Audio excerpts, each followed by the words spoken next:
Hello friends, welcome to my YouTube channel study board plus with Prashant. Friends, control system series में आपका एक बार फिर से स्वागत है। फ्रेंड्स, लेक्चर नंबर 10 मतलब पिछली वीडियो में हमने स्टेबिलिटी स्टार्ट किया था, जो कि मैंने बताया था आपको कंट्रोल सिस्टम का one of the most important topic है। और आज इस वीडियो में हम उसको कंटिन्यू करेंगे।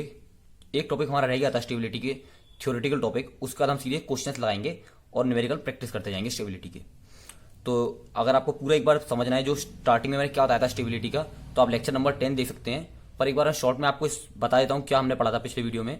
हमने एक सिस्टम लिया था जिसमें अगर हमने बाउंड्री इनपुट दिया और हमें आउटपुट मिलते हैं दो टाइप्स में। अगर हमें आउटपुट बाउंडेड मिलता है तो ये सिस्टम स्टेबल होगा, और अगर बाउंडेड इनपुट के लिए आउटपुट अनबाउंडेड मिलता है तो सिस्टम अनस्टेबल था।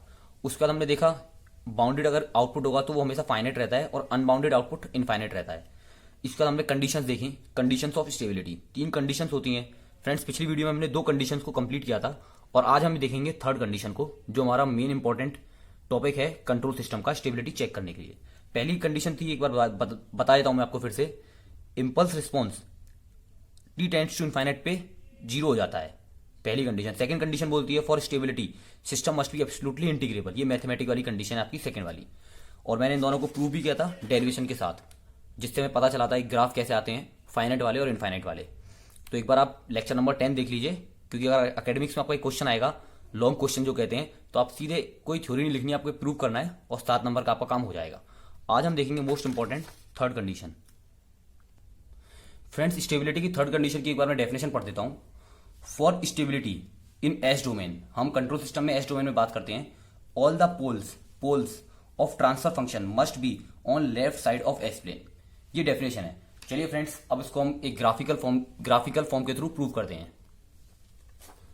तो यहाँ पे मैंने एक ग्राफ बनाया हुआ है। इस ग्राफ के थ्रू मैं आपको थर्ड कंडीशन को समझाऊंगा और स्टेबिलिटी के सारे कॉन्सेप्ट हम आज क्लियर कर लेंगे। सबसे पहले ये मैंने एक सिंपल सा वो लिया, एग्जांपल लिया है, जिसमें हम बताने के लिए आपको ऊपर वाले जीरोस रहते हैं और नीचे वाले पोल्स होते हैं। तो P1 P2 हमारे पोल्स हैं, Z1 Z2 हमारे जीरोस हैं। और स्टेबिलिटी चेक करने के लिए मैं आपको सेकंड लेक्चर में मैंने बताया था अपने, एक बार आप जाके देख सकते हैं द्वारे, डेरिवेशन भी मैंने प्रूव कराया है कि पोल्स का यूज करते हैं हम स्टेबिलिटी के लिए। तो पोल्स का यूज करके हम इस ग्राफ को फिल करेंगे और फिर देखते हैं हम कॉन्सेप्ट कैसे क्लियर होंगे हमारे स्टेबिलिटी के।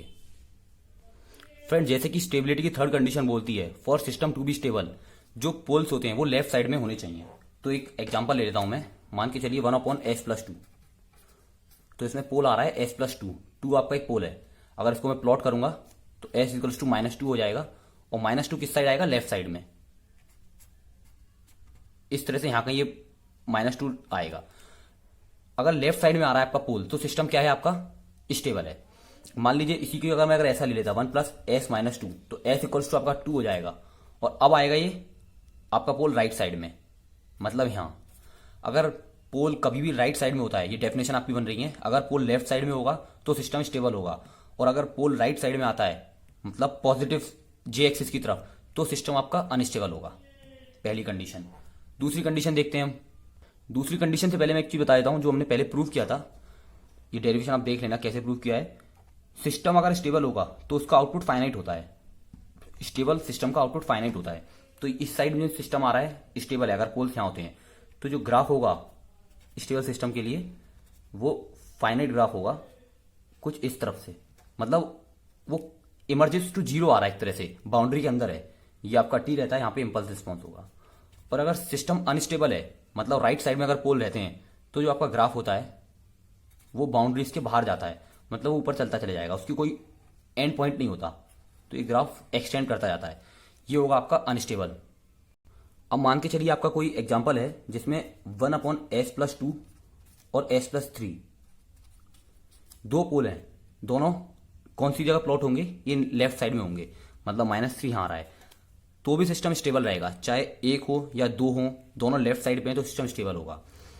इसकी जगह मैं ऐसे ले लूं, 2 पोल आ रहे हैं और दोनों राइट साइड में, मान के चलिए 3 यहां आ रहा है, अगर 2 भी राइट साइड है तो सिस्टम अनस्टेबल होगा।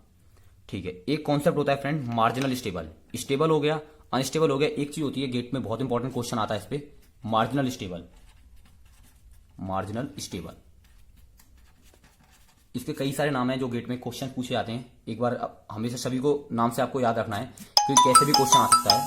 मार्जिनल स्टेबल का दूसरा नाम होता है जस्ट स्टेबल। Just stable. एक और नाम उसका होता है critically stable. CRITICL, critical stable. ये बहुत इंपॉर्टेंट नाम है, इसके ऊपर कई सारे क्वेश्चंस गेट में आपको मिलेंगे क्रिटिकल स्टेबल के नाम से। एक होता है लिमिटेड स्टेबल। तो ये चारों नाम आपको ध्यान रखने हैं, marginal stable, just stable, critical stable या लिमिटेड स्टेबल, किसी भी नाम से गेट में क्वेश्चन आ सकता है। ये कंडीशन होती है, देखिए ये साइड हो गई लेफ्ट साइड मतलब स्टेबल, राइट साइड हो गई आपकी अनस्टेबल, और जो ये जे ओमेगा एक्सेस है जिसे हम बोलते हैं इमेजिनरी एक्सेस, ये नीचे मैंने दिखाया हुआ है, इस एक्सेस को बोलते हैं हम मार्जिनली स्टेबल वाली एक्सेस। मतलब अगर कोई पोल यहां पे लाई कर रहा है या यहां लाई कर रहा है तो इसको बोलेंगे हम मार्जिनली स्टेबल। क्या बोलेंगे? मार्जिनली स्टेबल या जस्ट स्टेबल। मान के चलिए ओरिजिन पे भी लाई करता है, वो केवल एक ही है पोल, वो ओरिजिन पे लाई कर रहा है, तो भी हो जाएगा मार्जिनली स्टेबल। अब फ्रेंड इसी ग्राफ के थ्रू एक कंडीशन और देखिए। मान के चलिए आपका कोई ऐसा पोल है 1/s+2 का होल स्क्वायर, ये भी कॉन्स्टेंट करेगा लेफ्ट साइड, मतलब यहां पे दो हो गए, दो पोल, ये मैंने दो बना दिए, तो ये भी सिस्टम आपका स्टेबल होगा। अगर इसी जगह मैं ऐसे ले लूं 1/s+2 का होल स्क्वायर, मतलब इस साइड आपके दो हो जाएंगे। अगर आपके रिपीट भी हो रहे हैं राइट साइड में तो सिस्टम अनस्टेबल है, और अगर लेफ्ट साइड में रिपीट हो रहे हैं तो सिस्टम स्टेबल है। अब बात करते हैं हम इमेजिनरी एक्सेस के लिए, जिससे हमने मार्जिनली स्टेबल या फिर जस्ट स्टेबल या फिर क्रिटिकल स्टेबल हमने देखा था। मान के चलिए अगर आपके जो पोल्स हैं इस जगह रिपीट हो रहे हैं, तब सिस्टम अनस्टेबल होगा। ये नोट पॉइंट ला के लिख लेना, इस कंडीशन में सिस्टम अनस्टेबल होगा। या फिर अगर ओरिजिन पे रिपीट हो रहा है तो भी सिस्टम अनस्टेबल होगा।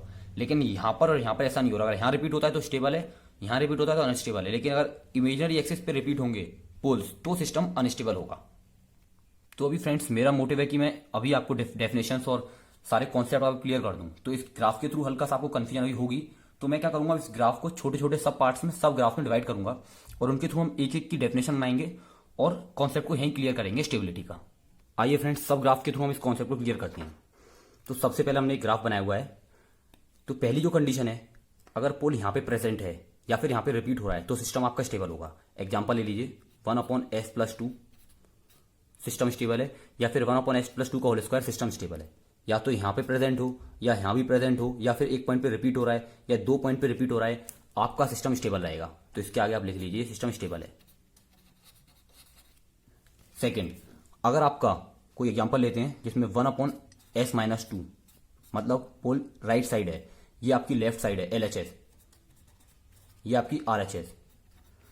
तो या तो राइट साइड पे है या राइट साइड पे यहां पर है, दो प्रेजेंट हैं या फिर दोनों रिपीट हो रहे हैं, तो आपका सिस्टम क्या रहेगा? अनस्टेबल। मतलब राइट साइड पे हो या फिर रिपीट हो रहा है राइट साइड पे। डेफिनेशन कैसे बनाएंगे? A pole present on right side और repeating on right side the system is unstable. A pole present on left side और repeating on left side the system is stable. अब एक third condition देख friends, ये third में क्या है? ये आपकी है इमेजिनरी एक्सिस।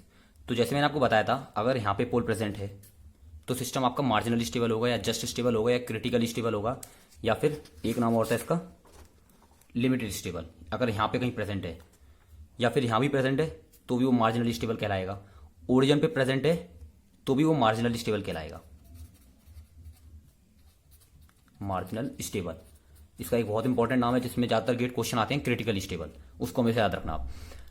लेकिन इसी में अगर आपके ओरिजिन पे दो पोल रिपीट हो रहे हैं ओरिजिन पे, तब सिस्टम आपका क्या हो जाएगा? अनस्टेबल। तो इस वाले पॉइंट को हमेशा याद रखना है, ये थोड़ा कंफ्यूजिंग है। या फिर आपके यहां पे दो रिपीट हो रहे हैं, ओरिजिन पे नहीं है, मान के चलिए यहां रिपीट हो रहे हैं, तो भी सिस्टम आपका अनस्टेबल होगा। तो ये चार कंडीशंस के थ्रू सारे कॉन्सेप्ट आपके स्टेबिलिटी के क्लियर हो जाते हैं। बस आपको ये ध्यान रखना है, लेफ्ट साइड पे आपका स्टेबल रहेगा चाहे हो या रिपीट हो, राइट साइड पे हो या रिपीट हो रहे हैं तो आपका अनस्टेबल रहेगा। इस पे एक है या फिर यहां दोनों जगह हैं तो भी आपका मार्जिनल स्टेबल होगा। लेकिन इस एक्सिस पे अगर कहीं भी रिपीट हो रहा है पोल, इस पूरी एक्सिस पे, तब आपका सिस्टम हो जाएगा अनस्टेबल। अब मैं एक एग्जांपल देता हूं आपको क्वेश्चन के फॉर्म में, और उसको आपको बताना है स्टेबल है या अनस्टेबल है। तो इसमें हमने क्या लिया हुआ है, एक एग्जांपल है 1/s+1 और s-2। तो s+1 का ये इस साइड आएगा -1 के फॉर्म में, और इधर आएगा आपका 2, क्योंकि s-2 = 0, s = 2, तो ये राइट साइड में आएगा। अब क्या सिस्टम स्टेबल होगा या अनस्टेबल? तो ये भी सिस्टम आपका अनस्टेबल है।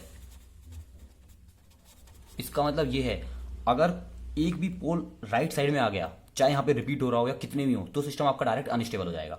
मान लीजिए इसी क्वेश्चन में एक पोल आपका यहां भी आ रहा होता इमेजिनरी एक्सिस पे, तो भी सिस्टम आपका अनस्टेबल रहता, क्योंकि एक पोल राइट साइड आ गया है। तो तो इस तरीके से ग्राफिकल फॉर्म से आप पता लगा सकते हैं सिस्टम स्टेबल है या अनस्टेबल है। तो फ्रेंड्स, ये आपका पूरा स्टेबिलिटी का टॉपिक जो है थ्योरेटिकली क्लियर हो चुका है। अगली वीडियो में हम देखेंगे आरएस क्राइटेरिया, जो कि स्टेबिलिटी को निकालने के लिए काम आता है। उसके क्वेश्चंस लगाएंगे और पहले उसका कॉन्सेप्ट समझेंगे। बस आपको स्टेबिलिटी में ये वाला टॉपिक बहुत अच्छे से याद रखना है। ये ग्राफ बड़े वाला, यहाँ पे अनस्टेबल, इधर इस साइड लेफ्ट साइड में स्टेबल, राइट साइड में अनस्टेबल, इस पे मार्जिनल स्टेबल या क्रिटिकल स्टेबल। लेकिन अगर यहाँ रिपीट हो रहा है तो भी आपका अनस्टेबल रहेगा। और उसको छोटा सा समझाने के लिए मैंने सब ग्राफ में डिवाइड कर दिए हैं। ऐसा कोई क्वेश्चन आ जाए जिसमें यहाँ पे है और यहाँ भी है तो सिस्टम डायरेक्ट अनस्टेबल होगा। मतलब अगर राइट साइड में पॉसिबल एक भी पोल है तो डायरेक्ट आपका सिस्टम अनस्टेबल हो जाएगा। तो अगली वीडियो में हम देखेंगे आरएच क्राइटेरिया, कैसे हम सॉल्व करेंगे क्वेश्चंस को आरएच क्राइटेरिया की मदद से स्टेबिलिटी के लिए। तो फ्रेंड्स, जब तक आप एक बार इसको रिवाइज कर लीजिए और इसके बाद भी अगर आपको कोई भी डाउट रहता है तो कमेंट सेक्शन में मुझे बताइए। और अगर आपको वीडियो अच्छी लगी तो लाइक कीजिए और प्लीज़ यार सब्सक्राइब करिए चैनल को। उससे मुझे मोटिवेशन मिलता है और मैं इस तरह की वीडियो लाता रहूँगा। और जो मैंने बात कही है और भी आपके सब्जेक्ट हैं इलेक्ट्रिकल के, उसका भी कंट्रोल, जो सिग्नल सिस्टम है और आपका पावर इलेक्ट्रॉनिक्स, उसका स्टडी पोर्टल भी मैं बहुत जल्द स्टार्ट करने वाला हूँ। तो बस आप सब्सक्राइब कीजिए चैनल को। Thank you.